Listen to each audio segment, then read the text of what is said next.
Ruth अध्याय 1 शास्त्यांच्या आमदानीत देशात दुष्काळ पडला। त्या समयी बेथलेहेम यहुदा येथील एक पुरुष आपली स्त्री व 2 पुत्र घेऊन मोआब देशात काही दिवस राहावयास गेला। त्या पुरुषाचे नाव अलीमलेक, त्याच्या स्त्रीचे नाव नामी व त्याच्या 2 पुत्रांची नावे महलोन व खिल्योन अशी होती। ही एफ्राथी म्हणजे बेथलेहेम यहुदा येथील रहिवासी होती। ती मोआब देशात जाऊन राहिली। पुढे नामीचा पती अलीमलेक हा वारला आणि नामी व तिचे 2 पुत्र मागे राहिले। त्या दोघांनी 2 मोआबी स्त्रिया बायका केल्या। एकीचे नाव अर्पा व दुसरीचे नाव रूथ होते। ती तेथे सुमारे 10 वर्षे राहिली। नंतर महलोन आणि खिल्योन हे दोघे मरण पावले। याप्रमाणे नामी आपले 2 मुलगे व आपला पती यास अंतरली। परमेश्वराने आपल्या लोकांचा समाचार घेऊन त्यास अन्न दिले आहे असे वर्तमान तिला मोआब देशात कळले। तेव्हा त्या देशातून आपल्या 2 सुनांसह परत जाण्यास ती निघाली। ती आपल्या 2 सुनांसह राहत होती तेथून निघून यहुदा देशी जावयास मार्गस्थ झाली। नामी आपल्या 2 सुनास म्हणाली, तुम्ही दोघी आता आपापल्या माहेरी जा। तुम्ही जशी मृतांवर व मजवर माया केली तशीच परमेश्वर तुम्हावर करो। परमेश्वर करो आणि तुम्हास पतिगृह प्राप्त होऊन विसावा मिळो। मग तिने त्यांचे चुंबन घेतले व त्या हेल काढून रडू लागल्या। त्या तिला म्हणू लागल्या, नाही नाही, आम्ही तुम्हाबरोबर तुमच्या लोकांकडे येणार। नामी म्हणाली, माझ्या मुलींनो, परत जा। तुम्ही मज बरोबर का येता? माझ्या पोटी का आणखी पुत्र आहेत की ते तुमचे पती होणार? माझ्या मुलींनो, माघारी जा। मी आता वृद्ध झाले आहे। नवरा करण्याचे माझे वय नाही। मी म्हटले की मला पती मिळावयाची आशा आहे व आजच रात्री तो मिळाला आणि मला पुत्रही झाले। तरी ते प्रौढ होत तोपर्यंत तुम्ही त्यांची वाट पाहाल काय?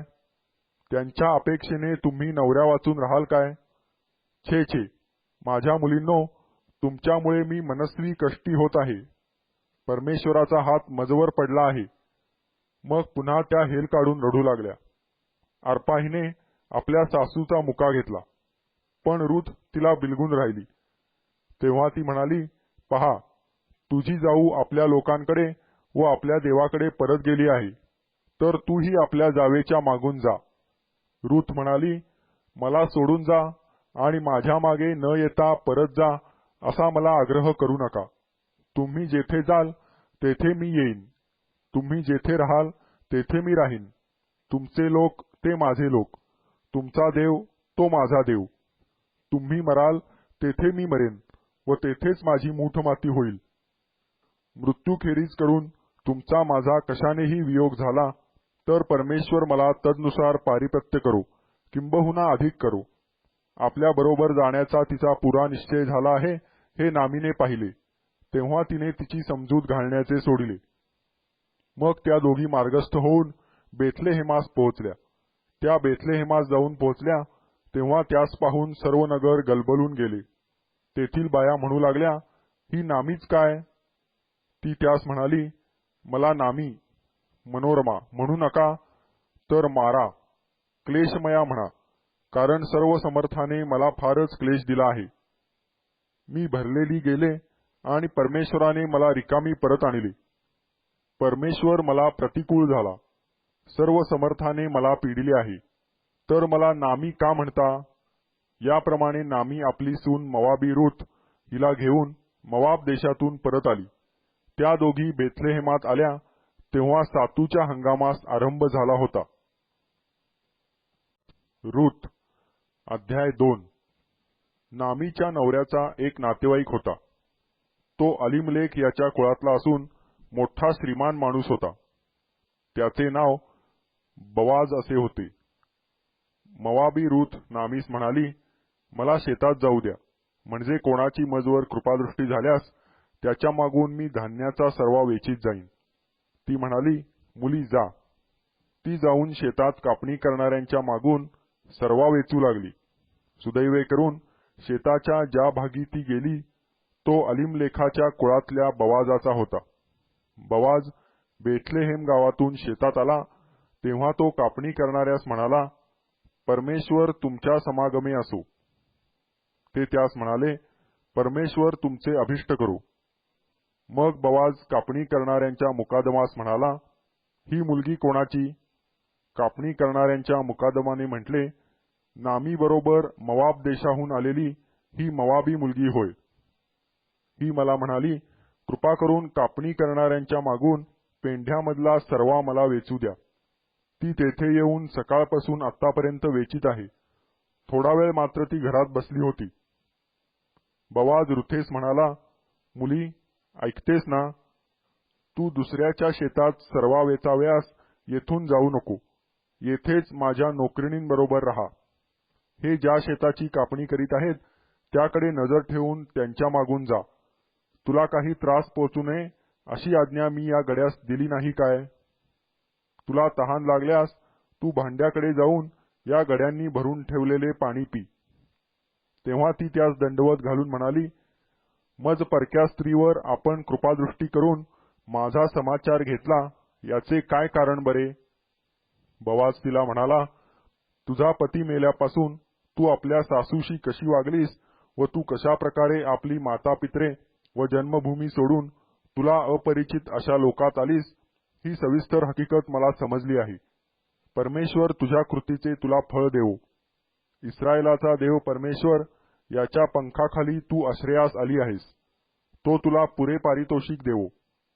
ती म्हणाली, महाराज, आपली कृपादृष्टी मजवर राहू द्यावी.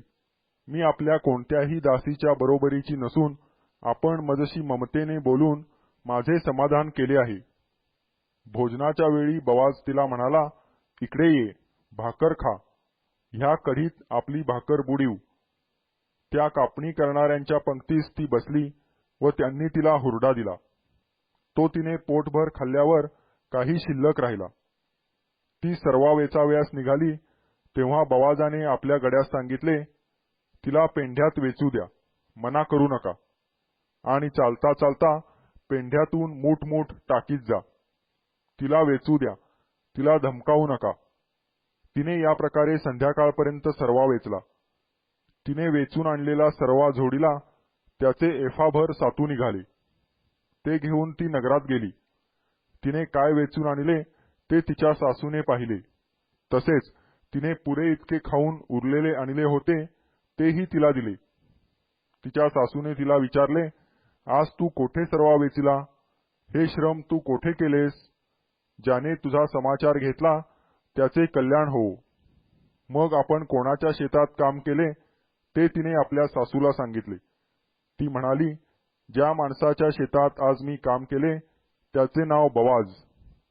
नामी आपल्या सुनेस म्हणाली, ज्या परमेश्वराने जीवतांवर व मृतांवरही आपली दया करावयाचे सोडिले नाही तो त्याचे कल्याण करो. नामी तिला आणखी म्हणाली, हा माणूस आपल्या आप्तांपैकीच आहे. एवढेच नव्हे तर आपले वतन सोडवण्याचा त्यास हक्क आहे. मग मवाबी रुथेने सांगितले की तो मला असेही बोलला की माझे गडी सर्व कापणी करीत तोपर्यंत त्यांच्या मागोमाग राहा. नामी आपली सून रुथ हिला म्हणाली, मुली, तू त्याच्याच नोकरिणींबरोबर जावी. इतरांच्या शेतात तू लोकास आढळू नये हे बरे. या प्रकारे सातूचा आणि गव्हाचा हंगाम संपेपर्यंत तिने बवाजाच्या नोकरिणींबरोबर सर्वा वेचिला आणि ती आपल्या सासूबरोबर राहिली. रुथ अध्याय 3. तिची सासू नामी तिला म्हणाली, तुझे कल्याण व्हावे म्हणून तुझसाठी एखादे स्थळ मला पाहावयास नको काय? तर हे पहा, ज्याच्या नोकरींबरोबर तू राहिलीस तो बवाज आपला आप्त नव्हे काय? तो आज रात्री खळ्यात सातू उफणणार आहे. तर तू नाहण माखण कर व चांगली वस्त्रे लेवून खळ्यात जा. पण त्याचे खाणेपिणे संपेपर्यंत त्याच्या नजरेस पडू नको. तो कोठे निजतो ते पाहून ठेव आणि तो निजला म्हणजे तू जाऊन त्याच्या पायावरचे पांघरून काढून तेथे निजून जा. मग काय करावयाचे ते तोच तुला सांगेल. ती म्हणाली, तुम्ही सांगता ते सगळे मी करीन. तिने खळ्यात गेल्यावर आपल्या सासूच्या सांगीप्रमाणे सर्व काही केले. खाणेपिणे आटोपल्यावर त्याचे चित्त प्रसन्न होऊन तो जाऊन धान्याच्या राशीच्या कडेशी निजला. मग ती गुपचूप जाऊन त्याच्या पायावरचे पांघरून काढून तेथे निजली. मध्यरात्र उलटल्यावर तो मनुष्य दचकून जागा झाला आणि वर डोके करून पाहतो तो आपल्या पायापाशी कोणी स्त्री निजलेली आहे असे त्याच्या दृष्टीस पडले. तेव्हा तो तिला म्हणाला, तू कोण आहेस? ती म्हणाली, मी आपली दासी रुथ आहे. या आपल्या दासीला आपल्या पांघरुणाखाली घ्या, कारण आमचे वतन सोडवण्याचा हक्क आपल्याला आहे. तो म्हणाला, मुली, परमेश्वर तुझे कल्याण करो. तू पहिल्यापेक्षा दुसऱ्या खेपेस अधिक प्रेमळपणा दाखविलास, कारण श्रीमंत किंवा गरीब अशा कोणाही तरुण पुरुषाच्या नादी तू लागली नाहीस. तर मुली, भिऊ नको. तू म्हणतेस तसे मी तुझ्या संबंधाने करीतो, कारण माझ्या गावच्या सर्व लोकांस ठाऊक आहे की तू सद्गुणी स्त्री आहेस. मी तुझे वतन सोडवावयाजोगा जवळचा आप्त आहे खरा, तथापि माझ्याहुनी जवळचा आणखी एक आप्त आहे. तू रात्रभर येथे राहा आणि सकाळी तो तुझ संबंधाने आप्त कर्तव्य करण्यास तयार झाला तर बरेच, त्याला ते करू दे. पण तुझ्या संबंधाने आप्त कर्तव्य करण्यास तो कबूल झाला नाही तर परमेश्वराच्या जीविताची शपथ मी ते करीन. सकाळपर्यंत निजून राहा. ती त्याच्या पायाशी पहाट होईपर्यंत निजून राहिली आणि मनुष्य मनुष्याला ओळखता येण्यापूर्वी ती उठली, कारण बवाजाने तिला सांगितले होते की खळ्यात कोणी स्त्री आली होती हे कोणाला कळता कामा नये. तो तिला म्हणाला, तुझ्या अंगावरची चादर आणून पसरून धर. तिने ती पसरल्यावर त्याने 6 मापे सातू मापून तिच्या पदरात टाकले व तिच्या खांद्यावर ठेवली. मग ती गावात गेली. सासूकडे ती आली तेव्हा ती तिला म्हणाली, माझ्या मुली, कसे काय झाले? तेव्हा त्या माणसाने काय काय केले ते तिने तिला सगळे सांगितले. तिने सांगितले की 6 मापे सातू त्याने मला दिले. तो म्हणाला, आपल्या सासूकडे रिकाम्या हाती जाऊ नको. ती म्हणाली, मुली, या गोष्टीचा कसा काय परिणाम होतो हे समजेपर्यंत तू स्वस्थ राहा, कारण आज तो मनुष्य ह्या गोष्टीचा शेवट लावल्याशिवाय राहावयाचा नाही. रूथ अध्याय 4. इकडे बवाज वेशीत जाऊन बसला. इतक्यात बवाज ज्या जवळच्या आप्ताविषयी बोलला होता तोही तेथे आला. तेव्हा तो म्हणाला, अरे गृहस्था, येथे येऊन बैस. तेव्हा तो जाऊन तेथे बसला. मग गावातील 10 वडील पुरुषास बोलवून त्यास तो म्हणाला, तुम्ही इकडे येऊन बसा. आणि तेही बसले. मग तो त्या जवळच्या आप्तास म्हणाला, मवाब देशाहून नामी आली आहे. ती तुझा माझा बांधव अलीमलेक याच्या शेताचा वतनभाग विकीत आहे. तर मला वाटते की तुझ्या कानावर ही गोष्ट घालावी आणि येथे बसलेले लोक व माझ्या लोकांचे वडीलजन यांच्या समक्ष तू ती जमीन खरेदी करावी. तुला ती सोडवावयाची असली तर सोडीव, ती सोडवावयाची नसली तर तसे सांग, म्हणजे मला समजेल, कारण ती सोडविणारा तुझ्या वाचून दुसरा कोणी इतका जवळचा आप्त नाही. तुझ्या मागून माझा हक्क आहे. तो म्हणाला, मी ती सोडवितो. बवाज म्हणाला, ती जमीन ज्या दिवशी तू नामीच्या हातून विकत घेशील त्या दिवशी मृताची स्त्री मवाबी रूथ हिच्या हातूनही ती तुला विकत घ्यावी लागेल, यासाठी की मैताचे नाव त्या वतनाला कायम राहावे. तेव्हा तो जवळचा आप्त म्हणाला, मला ते वतन सोडविता येत नाही, कारण तशाने माझ्या वतनाचा बिघाड व्हावयाचा. तर माझा सोडविण्याचा हक्क तू घे, कारण माझ्याने ते सोडवत नाही. वतन सोडविणे व त्याची अदलाबदल करणे हे व्यवहार पक्के करण्याची इस्रायल लोकात प्राचीन काळी अशी वहिवाट होती की मनुष्य आपले पायतण काढून दुसऱ्यास देत असे. प्रमाण पटवण्याची इस्रायल लोकात हीच चाल होती. तो जवळचा आप्त बवाजास म्हणाला, तूच ते वतन संपादन करून घे. मग त्याने आपले पायतण काढिले. बवाज त्या वडील मंडळीस व सर्व लोकांस म्हणाला, आज तुम्ही साक्षी आहात की जे काही अलीमलेखाचे आणि खिल्योन व महलोन यांचे होते ते सर्व मी नामीच्या हातून घेतले आहे.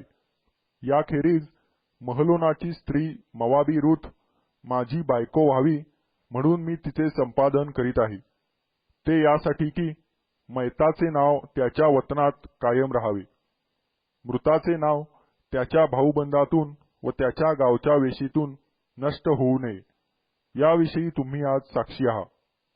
तेव्हा वेशीतले सगळे लोक व वडीलजन म्हणाले, आम्ही साक्षी आहो. ही जी स्त्री तुझ्या गृही येत आहे तिचे परमेश्वर इस्रायल घराण्याची स्थापना करणाऱ्या राहेल व लेया यांच्यासारखे करो. एफ्राथा येथे तू मोठा कर्ता पुरुष हो, बेथलहेमात तुझी प्रख्याती हो. आणि तामारेच्या पोटी यहुदापासून झालेल्या पेरेसाच्या घराण्यासारखे तुझे घराणे या नववधूच्या पोटी परमेश्वर जे संतान देईल त्याच्या योगे हो. मग बोआजाने रुथेशी लग्न केले व ती त्याची स्त्री झाली. तो तिजपाशी गेला तेव्हा परमेश्वराच्या दयेने तिच्या पोटी गर्भ राहून तिला पुत्र झाला. तेव्हा स्त्रिया नामीस म्हणाल्या, परमेश्वर धन्य आहे, त्याने तुला तुझे वतन सोडवणाऱ्या जवळच्या आप्ताविरहित ठेविले नाही. त्याचे नाव इस्रायलात प्रख्यात हो. हा तुझे पुनरुज्जीवन करणारा व वृद्धापकाळी तुझा प्रतिपाळ करणारा हो. कारण तुझी सून जी तुझवर प्रीती करते व जी तुला 7 पुत्राहून अधिक आहे तिला हा पुत्र झाला आहे. मग नामीने ते मूल उचलून आपल्या उराशी धरिले व ती त्याची दाई बनली. नामीला पुत्र झाला असे म्हणून शेजारणींनी त्याचे नाव ओबेद असे ठेवले. तो इशायाचा बाप व दाविदाचा आजा होय. पेरेसाची वंशावळ ही. पेरेसाला हेस्त्रोन झाला, हेस्त्रोनास राम झाला, रामास अम्मीनादाब झाला, अम्मीनादाबास नहशोन झाला, नहशोनास सल्मोन झाला, सल्मोनास बवाज झाला, बवाजास ओबेद झाला, ओबेदास इशाय झाला आणि इशायास दावीद झाला.